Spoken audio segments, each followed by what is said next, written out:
Hello everyone, my name is Mansi Bhardwaj. तो previous lecture में हमने क्या किया था, जो हमारी रिफ्लेक्शन ऑफ वेव्स थी उनके बारे में किया था कि कैसे जो हमारी वेव्स है रिफ्लेक्ट होती हैं, ट्रांसमिट होती हैं, अलग अलग उनके फैक्टर बताए थे। ठीक है, तो आज के लेक्चर में हम क्या करेंगे, principle of a superposition of a waves. तो principle of a superposition of waves क्या होता है? सुपरपोजिशन है, इसका मतलब हम इसको ऐसे भी लिख सकते हैं, interference of a waves. Interference मतलब दो वेव्स का मिलना, इंटरफेयर करना। जैसे मान लिया कि हमने एक स्ट्रिंग ये ले ली, स्ट्रिंग नहीं, हम ऐसे मान लेते कि हमने यहाँ से किसी एक, मान लिया एक यहाँ से एक रस्सी को हमने पकड़ा है, ठीक है, यहाँ से एक रस्सी को दूसरे एंड से किसी और ने पकड़ा है, ठीक है। तो क्या करेंगे, हम इस तरफ से हम उसको वेव्स दे रहे हैं, ठीक है, और इस तरफ से मान लिया ये वेव्स आ रही हैं। तो वेव्स आती आती ये कुछ इस तरीके से मिलेंगी, और उनका जो हर एक, मान लिया इस पॉइंट पर जो यहाँ पे पार्टिकल होगा वो क्या होगा, मतलब उसको ऐसे रहेगा कि इस वेव्स के कारण उसका डिस्प्लेसमेंट चेंज हो या इस वेव्स के कारण, तो उसका जो नेट डिस्प्लेसमेंट होगा यानी change in displacement of A particle, वो किन के कारण होगा, इन दोनों के सम के इक्वल, सम के बराबर होगा। यानी जो हम कह सकते हैं कि हमारा जो टोटल नेट डिस्प्लेसमेंट होगा वो किसके कारण होगा, y1 के कारण एंड y2 के कारण। y1 यानी इस वेव के डिस्प्लेसमेंट के कारण और दूसरा इस वेव के डिस्प्लेसमेंट के कारण, ठीक है। तो इसमें नेट डिस्प्लेसमेंट ऐसे होगा, या फिर हम ऐसे भी कह सकते हैं, मान लिया कि एक वेव ने एम्पलीट्यूड इतना दे रखा है a1 और दूसरी वेव का एम्पलीट्यूड इतना है a2, तो इन दोनों का जो नेट डिस्प्लेसमेंट एम्पलीट्यूड होगा जो किसके इक्वल हो जाएगा, a1 प्लस a2 के इक्वल। या फिर हम ऐसे भी ले सकते हैं, मान लिया एक वेव का डिस्प्ले एम्पलीट्यूड ये है और एक का ये है, ये a1, सॉरी इसका इस डायरेक्शन में करते, ये आ जाएगा a2, तो इसका नेट एम्पलीट्यूड किसके इक्वल हो जाएगा, a1 माइनस a2 के। तो इस तरीके से सुपर इंटरफेरेंस में का मतलब क्या होता है, दो वेव्स का मिलना, दो वेव्स के मिलने पर, क्योंकि ये देखो जब एक सुपर इम्पोज करेंगे, देखो जब मान लिया एक वेव्स यहाँ से आ रही है और एक वेव्स यहाँ से आ रही है, तो क्या होगा, आपस में दोनों वेव्स क्या करेंगी, सुपर इम्पोज करने के बाद जो पार्टिकल होगा ना, वो ऐसे रहेगा कि किस डायरेक्शन में कौन सी वेव्स के कारण उसमें डिस्प्लेसमेंट हो, तो ये पार्टिकल क्या करेगा, उन दोनों के जो नेट डिस्प्लेसमेंट था, जो नेट एम्पलीट्यूड था, या फिर डिस्प्लेसमेंट बोल सकते हैं, दोनों वेव्स का जो डिस्प्लेसमेंट था उन दोनों के सम के इक्वल जो होगा उसमें डिस्प्लेसमेंट आएगा, ठीक है। तो ये कहता है principle of superposition of waves. अब इसको देखने के लिए देखो, मान लेते हैं कि हमने दो वेव्स में मान ली, ठीक है, जिसकी मान लिया दोनों वेव्स थी जिसकी सेम एंगुलर फ्रीक्वेंसी थी, ठीक है, मतलब ओमेगा 2 बाई टी सेम था, सेम एंगुलर वेव नंबर था, सेम एम्पलीट्यूड था। क्योंकि हमें पता है, हम अगर मान लिया कि अगर दो वेव्स एक ही उससे आ रही हैं तो क्या होता है, उसमें सेम फ्रीक्वेंसी होती है, ठीक है। सेम मान लिया दो वेव्स आ रही हैं सेम उसकी, तो सेम फ्रीक्वेंसी होगी। क्योंकि हम लाइट में भी ऐसे ही मानते थे ना कि कोहेरेंट सोर्सेज से मान लिया दो लाइट आ रही हैं तो क्या होता था कि सेम फ्रीक्वेंसी की लाइट होती थी। उसी तरीके से हम क्या मानेंगे, उसकी उनकी फ्रीक्वेंसी सेम होंगी, ठीक है, along the positive x axis direction में आ रही हैं। इफ दो वेव जो है उनमें कांस्टेंट फेज एंगल, मान लिया देखो पहले वाली वेव्स हमने क्या माना कि दो वेव्स आ रही हैं सेम एंगुलर फ्रीक्वेंसी की, सेम वेव नंबर है, मतलब उनमें सेम एम्पलीट्यूड है, मान लिया ये दो वेव्स हैं, ठीक है। इनका देखो, इस वेव का क्या है कि इसके मान लिया इक्वेशन क्या हुई, क्योंकि हमें पता है कि हमारा डिस्प्लेसमेंट एक्स और टी पे डिपेंड करता है, पोजीशन और टाइम पर। तो y1 x2 किसके इसकी इक्वेशन क्या आ जाएगी, a sine omega t minus k x क्यों लिया, क्योंकि पॉजिटिव एक्स एक्सिस डायरेक्शन में है। सेकंड लिया y2, सेकंड वेव्स की इक्वेशन, y2 xt क्या आएगी, a sine omega t minus k x, और इसको मान लेते हैं हम ये इससे फाई एंगल, मतलब फाई फेज एंगल ज्यादा है, ठीक है, मतलब इसमें फाई का फेज है, एक वेव्स इतनी है, ठीक है, एक वेव्स में ये है और दूसरी वेव्स इससे फाई एंगल ज्यादा है। अब देखो यहाँ से फाई क्या होता है, फाई हमें पता है कि फेज डिफरेंस होता है दो वेव्स के बीच में, ठीक है, वो हमारा क्या होता है, फेज, मतलब क्या होता है, देखो जो एम्पलीट्यूड होता है, ठीक है, एम्पलीट्यूड में जो डिफरेंस कॉन्जिक्यूटिव एम्पलीट्यूड के बीच का डिफरेंस, ठीक है, तो इस तरीके से तो फेज होगा, ठीक है। तो हम देखो टोटल, क्योंकि हमें पता है कि according to superposition of principle जो हमारा नेट एम्पलीट्यूड होगा, सॉरी जो नेट डिस्प्लेसमेंट होगा किसके इक्वल होगा, इन दोनों के सम के इक्वल, यानी रिजल्टेंट डिस्प्लेसमेंट के। तो वाई एक्स टी किसके इक्वल हो जाएगा, y1 xt plus y2 xt, ये हो जाएगा, ठीक है। जब इन दोनों को जोड़ देंगे तो क्या आ जाएगा, a sine omega t minus k x plus a sine omega t minus k x और प्लस का क्या आ जाएगा फाई, क्योंकि दूसरी वेव उसका यही था डिस्प्लेसमेंट। जब हमने इसको जोड़ा तो क्या आया, क्योंकि हम ट्रिग्नोमेट्री रिलेशन यूज करेंगे, ए साइन, ये sign A sign A plus sine B, ठीक है। तो यानी जब इसको हम यूज करेंगे, यानी हम ऐसे लिख सकते हैं, ए को हम कांस्टेंट लेके sine A plus sine beta, alpha plus sine beta का फॉर्मूला लगा सकते हैं।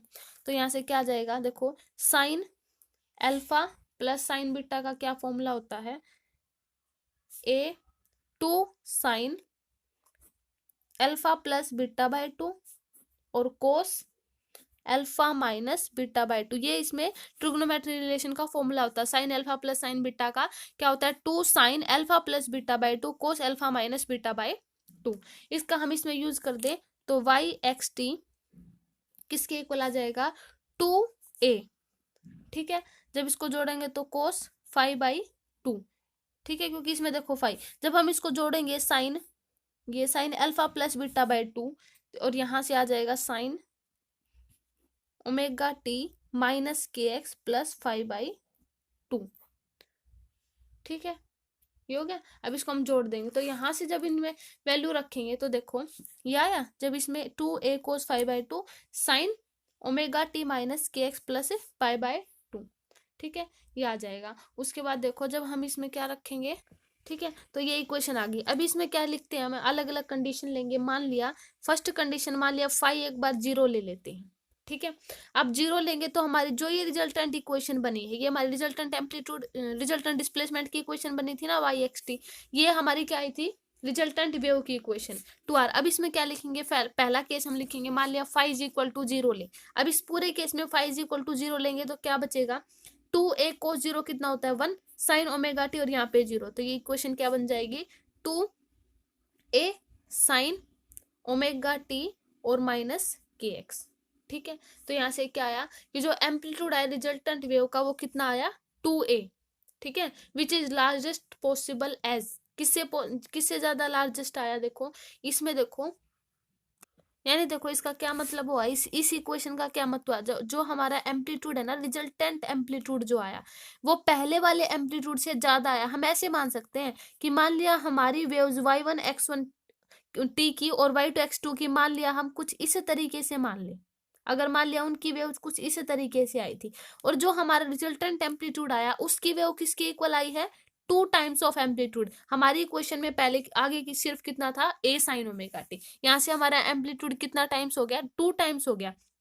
यानी हम कैसे कह सकते हैं, देखो यानी जो हमारा आएगा रिजल्टेंट एम्पलीट्यूड जो आएगा वो ये हमारा, मान लिया पहले वाली वेव्स हम ये डॉटेड वाली मान लेते हैं, ठीक है, और ये हम रिजल्टेंट एम्पलीट्यूड ये मान लेते हैं, ये वाला, ये हमारा क्या है, रिजल्टेंट एम्पलीट्यूड इन दोनों का, तो टू टाइम्स ज्यादा आया है क्योंकि एम्पलीट्यूड, तो यह आया हमारा रिजल्टेंट एम्पलीट्यूड। और ये जो हमारी डॉटेड लाइन है ये क्या है हमारी, कि मान लिया वाई वन एक्स टी और इस वाले को मान लेते हैं वाई टू एक्स टी, ठीक है। डॉटेड लाइन हमारी क्या है, डॉटेड लाइन हमारी है वाई वन अलग अलग की, दोनों वेव्स की जो एम्पलीट्यूड था उनकी लाइन है, और ये जो आई है ऊपर ये हमारा क्या है, रिजल्टेंट एम्पलीट्यूड। रिजल्टेंट एम्पलीट्यूड क्या इससे टू टाइम्स ज्यादा आया है, ठीक है। तो यहाँ से ये कंक्लूजन निकला कि जो हमारी सुपरपोजिशन ऑफ वेव्स होती है, अगर मान लिया उसमें जो फेज है जीरो हो, तो उसमें फेज जीरो है, इसका मतलब देखो वेव्स का एम्पलीट्यूड क्या होगा,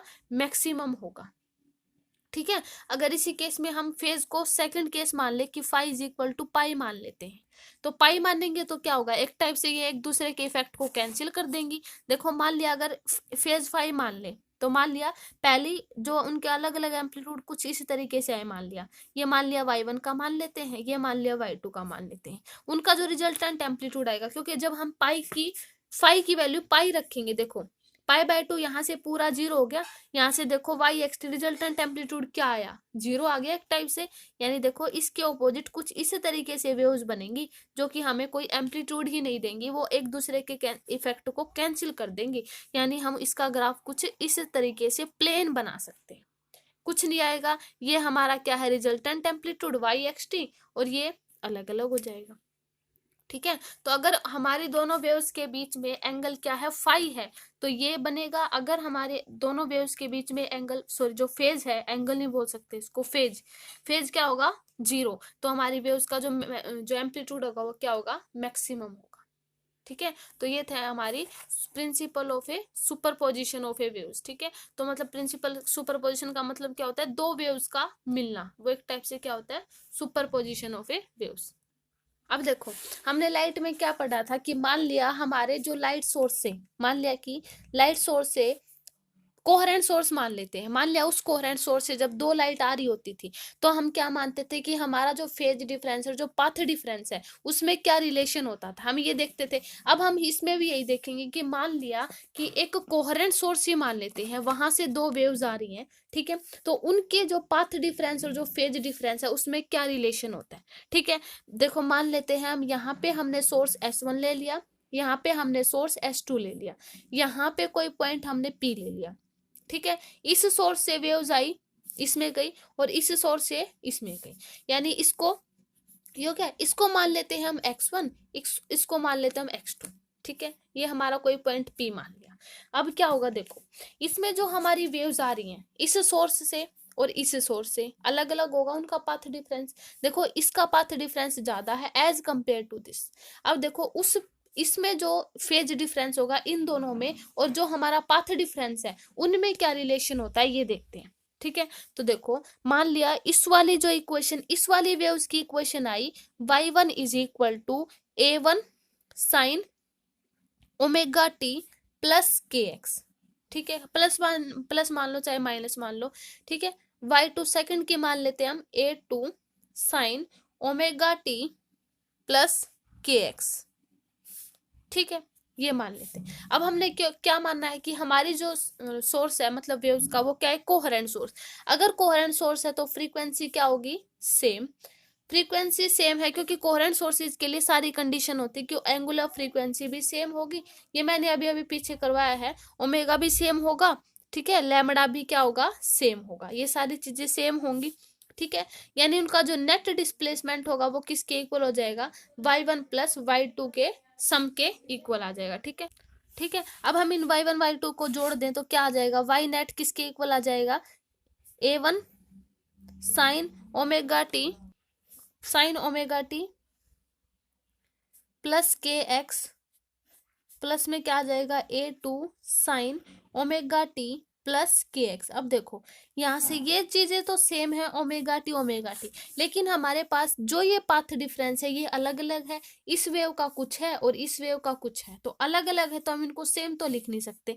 यानी हम इसको ऐसे लिख सकते हैं a1 साइन, a1 भी नहीं लिख सकते, a नेट लिखेंगे इधर, इनके सम में a नेट लिखेंगे, तो a net sign omega t, और मान लिया इन दोनों को हम फाई मान लेते हैं, के एक्स और के एक्स को। अब के एक्स और के एक्स नहीं मानेंगे, के x1 और के x2, क्योंकि उनका जो पाथ डिफरेंस है अलग अलग है। x1 x2 हमने क्या माना है, पाथ डिफरेंस, तो x1, अब इस फाई को हम क्या मान ले कि फाई इज इक्वल टू क्या है हमारा, के x2 माइनस के x1, ये हमारा क्या है, फेज डिफरेंस, क्योंकि हमारे पास ये, क्योंकि इसका पाथ ये है और इसका पाथ ये है। ठीक है। तो ऐसे हो जाएगा के x2 माइनस x1, क्योंकि हमने इस फाई को इनके सम, इनके जो सब्ट्रैक्शन के इक्वल माना, इनके डिफरेंस के इक्वल माना है फाई को, क्योंकि ये दोनों सेम नहीं है तो हम इनको सेम नहीं लिख सकते, क्योंकि इनका दोनों का पाथ डिफरेंस अलग अलग है दोनों वेव्स का। तो यहाँ से के x2 माइनस के x1 आएगा, ये हमारा किसके इक्वल है, फेज डिफरेंस, क्योंकि हमने माना है। तो यहाँ से फाई इज इक्वल टू के, और x2 माइनस x1 क्या मान ले, कॉमन, ये हमने के कॉमन ले लिया है, ये फाई हमारा हो गया फाई, और के क्या होता है हमारा 2 पाई बाय लैम्डा, क्योंकि हमें पता है हमारा जो वेव नंबर होता है के 2 पाई बाय लैम्डा होता है, इसको हम क्या मान सकते हैं, डेल्टा एक्स, वे है delta x is the path difference. ठीक है। दो वेव्स के बीच का पाथ डिफरेंस है क्या, लैम्डा, सॉरी डेल्टा एक्स, और ये क्या है हमारा फेज डिफरेंस। यानी दो वेव्स के बीच में अगर मान लिया पूछा जाए कि फेज डिफरेंस बताओ, कि जब हमारा पाथ डिफरेंस, मान लिया कुछ भी गिवन होगा न्यूमेरिकल्स में, तो फेज डिफरेंस बताओ दो वेव्स के बीच में, जब हमारे पास पाथ डिफरेंस गिवन हो, तो हमारा फॉर्मूला क्या बन जाएगा, phi is equal to 2π/λ∆x। ठीक है, तो ये हमारा था super position of a waves. ये हमारा था रिलेशन फेज डिफरेंस और पाथ डिफरेंस, दो वेव्स के बीच में जो पाथ डिफरेंस गिवन हो और जब हमें फेज डिफरेंस निकालना हो। ठीक है, तो ये था हमारा फॉर्मूला। ठीक है, तो आज हमारा जो ये superposition of wave principle और जो हमारा सुपर पोजिशन ऑफ प्रिंसिपल है ना, उस पे क्या है, 3 इंपॉर्टेंट एप्लीकेशन आती हैं। ठीक है, जो हमारा superposition of principle of a waves है, एक तो आता है पहला, that is the stationary waves.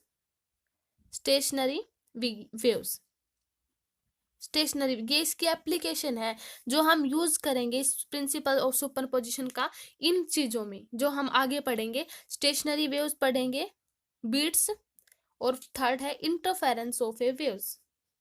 Interference of waves तो ये थी ही, ये इंटरफेरेंस ऑफ ए वेव्स थी एक टाइप से, क्योंकि जब हम लाइट का इंटरफेरेंस मान रहे थे तो हम इस तरीके से कुछ कर रहे थे ना, 2 स्लिट ले रहे थे। ठीक है, उसमें से जब लाइट आ रही थी एक पॉइंट पी पर मिल रही थी, मतलब इंटरफेरेंस ऑफ वेव्स। ठीक है, तो ये हमारी थी कुछ एप्लीकेशन जो सुपर पोजिशन ऑफ प्रिंसिपल पे वर्क करती हैं। तो इन एप्लीकेशन का हम यूज करेंगे। तो आगे हम स्टेशनरी वेव्स, नेक्स्ट लेक्चर में हम शुरू करेंगे स्टेशनरी वेव से, जो इसकी फर्स्ट एप्लीकेशन है। ओके, तो आज के वीडियो में इतना ही। Okay, thank you.